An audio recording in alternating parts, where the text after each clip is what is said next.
Welcome to Spirituality Through Meditation. My name is Brian Higby, and today I'd like to talk briefly about violence and the violence we're experiencing in the world, or the violence that we're told we're experiencing in the world. I'd like to read a quick passage from a book by a gentleman named Napoleon Hill. Some of you who are listening may have heard of Mr. Hill. He's a brilliant man who published several books in his lifetime, and he was all about maximizing, the human potential, taking control of your own consciousness and taking control of your own emotions and helping the world through positivity. And he was one of the big promoters of changing your subconscious paradigm.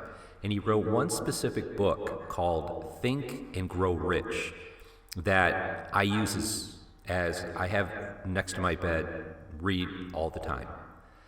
Now, the title might be misleading because Think and Grow Rich makes you think it's like one of these sort of fast food books about getting rich quick, and it's not about that at all. It's, in the riches he talks about, it's not entirely financial. It's about enriching your life by taking control of your own consciousness and your own emotions. And there are techniques he teaches in his book here about doing that. Now, I'm not endorsed by Napoleon Hill's group, his publisher, but I found his work, first of all, I found it through my brother Scott, who had mentioned his book about success, The Laws of Success, which I read, maybe 15, 20 years ago. And his name resurfaced again recently through watching videos by Bob Proctor, who was an acquaintance and associate to Mr. Hill, as well as to Mr. Earl Nightingale, who was also really popular back several years ago in the idea of taking control of your mind and not allowing the powers that be or the world around you to dictate your own actions. So Earl Nightingale, Napoleon Hill, Bob Proctor, these were all guys I just recently stumbled across. Napoleon Hill again after several years. But I discovered them also through watching videos by Dr. Joe Dispenza, by people like Alex Ferrari, Next Level Soul, Dan Coe, who's got a great channel, several YouTube channels actually. And again, I'm not endorsed by any of these people. These are just happen to be the people I stumble across in my own journey, my own consciousness expansion journey and spirituality journey. But I'd like to read a passage from Mr. Hill's Think and Grow Rich. It's in the chapter on faith, and it goes like this. And this pertains to violence and the violence we're experiencing in the world, and almost how we've become desensitized to it. And this is his little section here. It says, when men are first come into contact with crime, they abhor it. If they remain in contact with crime for a time, they become accustomed to it and endure it. If they remain in contact with it long enough, they finally embrace it and become influenced by it. Now, let me read that again. When men first come into contact with crime, they abhor it. If they remain in contact with crime for a time, they become accustomed to it and endure it. If they remain in contact with it long enough, they finally embrace it and become influenced by it. Now, why do I read that passage twice? Because I feel like today's society, all of the powers that be, the big industry, the corporations, the 24-hour news programs, which are owned by corporations, the government, these big organizations, this includes churches, this includes all of the big organizations that have extreme positions of power in our society dictate how people think. They do, they just do. And what comes into our conscious mind and we accept drops into our subconscious mind. And our subconscious mind, as we know from previous episodes and from probably your own reading, the subconscious mind makes up your personality, and your personality then dictates your actions. So, like Mr. Hill is saying, that when humans, we'll say mankind, when they come across violence initially, I think the majority of us abhor it. We hate it. We don't like violence in our lives.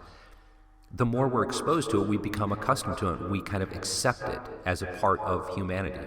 And then if we're exposed to it long enough, we embrace it. Or the majority may possibly embrace it. Or they might want us to think the majority is embracing it, when in fact, we're not. The majority of people, I believe the majority of people around the world still abhor violence.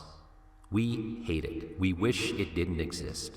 But it does. And so, since it does, we don't have to embrace it.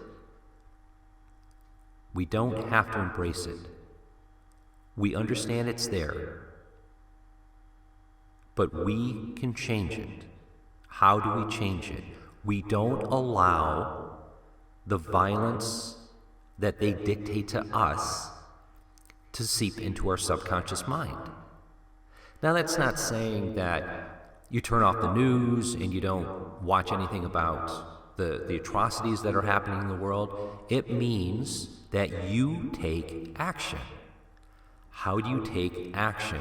You start rewriting your subconscious paradigm. You start creating an entirely new rule of ethics in your subconscious mind.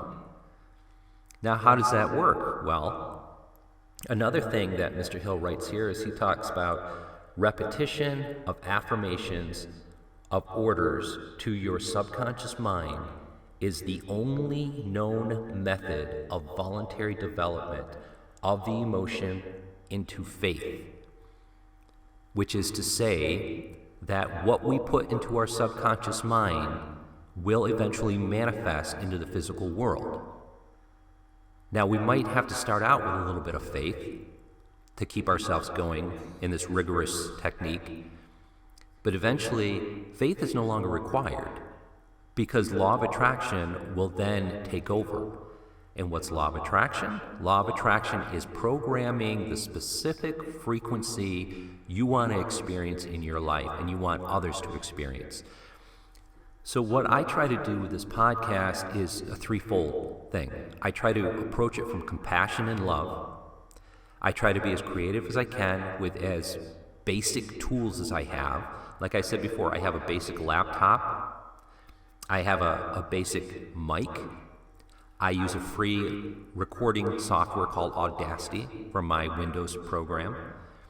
And I upload to either my podcast Libsyn, through Libsyn as a distributor, or to my YouTube channel, which you're probably listening to it now or watching it now. So there are simple ways to do this, but here's the truth, and this is the hard truth, that nothing is ever changed on the surface. And what do I mean by that? Your conscious mind is a wonderful thing. Your conscious mind, to a certain degree, dictates, well, to the whole degree, dictates what you drop into your subconscious mind, which then dictates who you are. But you've got two states of consciousness, or types of consciousness. You have the conscious mind, which is the mind that is short-term memory. It operates at maybe 10% of your mind's capacity. It has the five senses: taste, touch, smell, seeing, and hearing. So that's how you perceive the world around you, and that's through the conscious mind. And whatever the conscious mind accepts into it, it drops into the subconscious mind.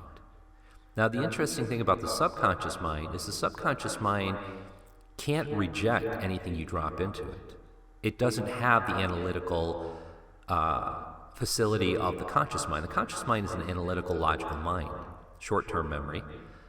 But the subconscious mind is eternal. It's got long-term memory. It has all of the events of your life stored in that subconscious mind. Everything that you've allowed into your conscious mind, through your conscious mind, everything you've allowed through those five senses gets dropped into the subconscious, and that makes up your personality. Now, at an early stage in your life, up until the age of about 7 or so, those floodgates of sensory capacities from the conscious mind are completely open. anything that comes in, will be dropped into the subconscious mind. This is one of the reasons why so many people have so many issues as they get older, because they were exposed to things as children that maybe they shouldn't have been exposed to, and it has caused a personality trait in them that causes phobias, anxiety, all kinds of things. So the only long-term change for that is to change the subconscious mind, to eliminate and rewrite wrongs that were inflicted when you were a child. So how does this work? Well, I'll tell you on a practical level. Okay, so we are all energy.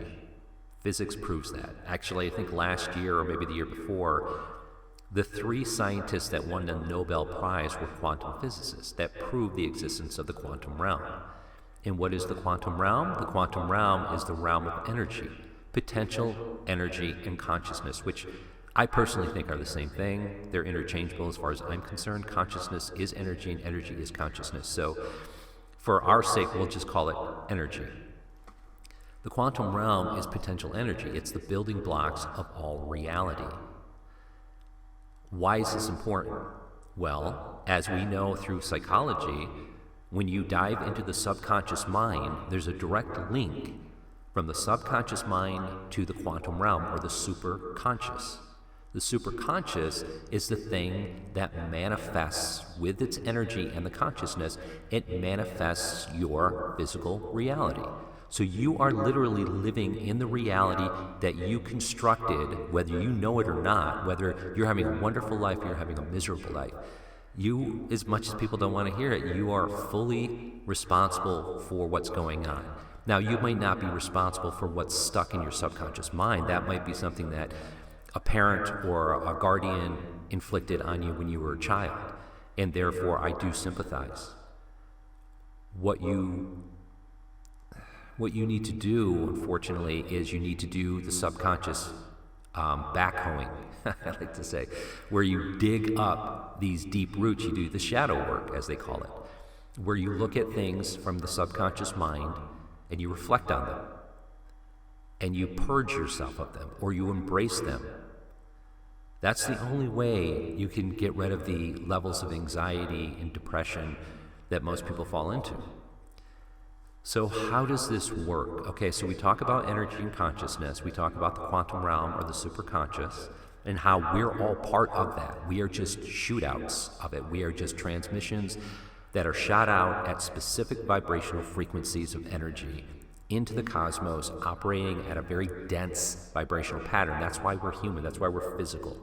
It's a very dense vibration, which is why you can be seen and tasted and touched and heard. But what we need to do is we need to get back to source. We need to get back to source. And in order to do that, you can do it through many different things. I do it through altered states of consciousness, through meditation. And the way I do it is I lay down in my bed, comfortable space. I put headphones on, because I'm old school. I don't have earbuds. And I tune into specific frequencies that have specific healing properties. Now, I did publish on my YouTube channel. There's a video that has multiple frequencies in a line, one after another. And these frequencies have specific mental faculties that help you with anxiety, depression, oneness with the world. So I would go back and I would check that one out. So what you do is you tune into one of these frequencies, and YouTube has 1 million of them. Okay, they have like 10-hour videos of like just specific frequency tones or white noise, something that's going to take you out of your material world. Now, it's not easy to start with. I mean, the concept is an easy concept to understand. You just lay down or sit in a comfortable chair. You release any sort of strong, like, physical points, like, so like if there's anything uncomfortable, you should relieve that, because you want to exit your body. And if you're stuck feeling something uncomfortable, then you're going to be stuck in your body. So the whole point is to sort of shoot your mind out of the body into sort of the nether world, or the astral world, And you do this through repetition. You do it through a mantra. I've said it before and I'll say it again. My mantra is I'm na ma. I'm na ma. Makes no sense, and that's the whole point. A mantra is supposed to take you out of conscious thought. It's not supposed to attach any meaning, which is another reason why I say, choose like a frequency to listen to, or choose white noise. Don't create a playlist that you like, because you do not want to have any emotional attachment to the physical world. You want to completely detach. Now, the other important thing about this is when you start going into this super conscious state, this quantum realm, through the various states of consciousness. So we have the theta, the beta, the alpha, the delta, and the gamma, technically. What you want to do is you want to get into that theta state, which opens up the door to the subconscious mind. And you do that through the mantra, through lying down or sitting comfortably with the headphones on, blocking out the world, listening to specific frequencies. The mantra keeps out any rambling ideas. And believe me, doing this is like exercising a muscle. The more you do it, the easier it gets. But initially, the first few times you do it, you will get bombarded by thoughts of your past, what happened during the day, what's going to happen tomorrow. All that stuff needs to be pushed aside. And again, this is not a hostile thing. This is very simple. If you feel the thoughts coming in, just repeat your mantra, just push them aside, just keep moving ahead. You don't have to forget them, just don't get distracted, that's all. So we get into the theta state, and we get into the subconscious mind. When we're in the subconscious mind, here's how things change for you long term. So you're in the subconscious mind, which is the basement mind that stores everything. You've got a lot of junk. You've got lots of boxes. You've got lots of baggage. You need to start potentially rifling through some of those old memories, the good, the bad, and the ugly. You have to either start dumping them, or you have to start embracing them and shining a light on them and exposing them for what they are, that they're just past events.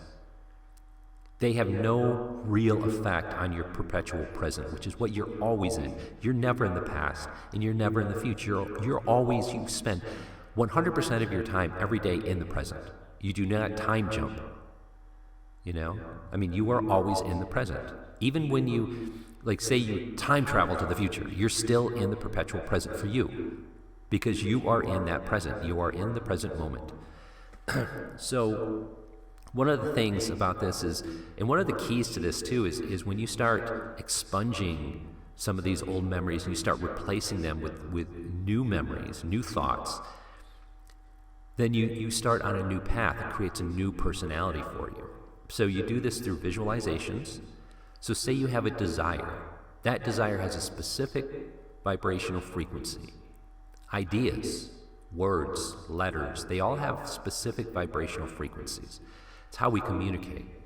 People just take it for granted, but it's extremely important. So what you want to do is if you have a goal, you need to personalize that goal. You need to really analyze it. You need to have a three-dimensional feeling experience with it. You have to have an emotional impact, because the important thing is the desire is the transmission. It shoots it out to the superconscious or the subconscious, through the subconscious to the superconscious or the quantum realm. But it's not going to come back to you unless you have it wrapped in an emotional blanket. The emotion is what charges the desire. Because you can sit there and pray all day long, or you can sit there and meditate all day long with ideas, but if you don't have an emotional impact, you're not going to reward yourself for it, because it doesn't have any meaning for you. It's just junk mail. So, in conclusion, don't get taken in by all the violence that you see on TV, in the movies, in the 24-hour broadcast, on YouTube. Be selective in what you allow into your conscious mind, because remember, that's going to drop into your subconscious mind. It's going to create your personality. It's going to create your behavior. That is good, bad, or otherwise. So the more anxiety-ridden information you bring in, the more anxiety you're going to have. The more positive vibes you bring in, the more positive vibes you're going to put out, and the more you're going to get back. Because that's another thing. There's the whole mirror effect.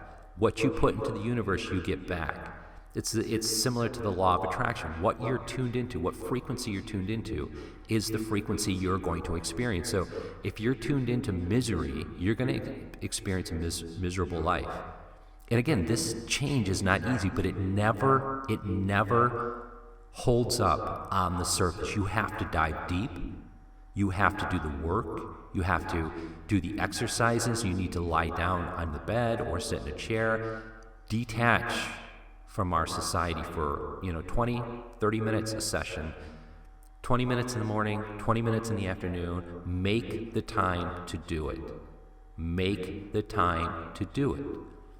Because this won't just help you, it will help everybody around you. And the more people that do this, the more people that change their past and create a positive future for themselves, the better the planet will be. The more positive vibes we put out there, the better the planet will be. So all of this hatred that allegedly is out there, all this violence, it can be reduced, maybe not eliminated. I'm not that optimistic. Maybe I should be, but I believe that there will always be a balance.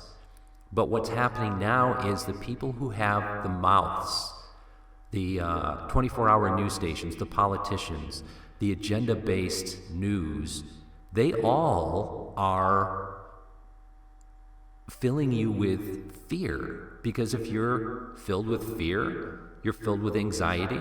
When you're filled with anxiety, you can't think straight. You get confused. And that's when they can just scoop in, take your life or whatever it is that is important to you, and just put it into their pockets of their own negative energy. So you want to become a soldier of positive energy. And you have that entirely in yourself. You can do that through meditation, positive affirmations, visualizations, but you have to feel it. You have to be honest with it. It's like you just have to be honest, and you have to have an emotional impact. You have to find something that scares you, but that you can embrace, that creates an emotional impact. Could be anything in your life. But you just have to find it, and you always have support. There will always be, if you're a positive person, there will always be positive things coming to you. You may not see them as positive at the time, but again, the magic word here is attitude. How you perceive the world around you is the framework of your reality. So if you constantly see the world as horrible, you constantly hate your job, well, maybe adjust that. Adjust that a little bit. And it gets easier when you start implanting these visualizations, because it starts changing your personality. It literally does long-term change. And there's nothing, like once you start this flow, it will just take over. And it will be positive, positive, positive. So, in conclusion, you have it in yourself, and you have support in this world. There will always be support for people who want positive change. My name is Brian Higbee, and I hope you enjoy your rest of your day. Thank you.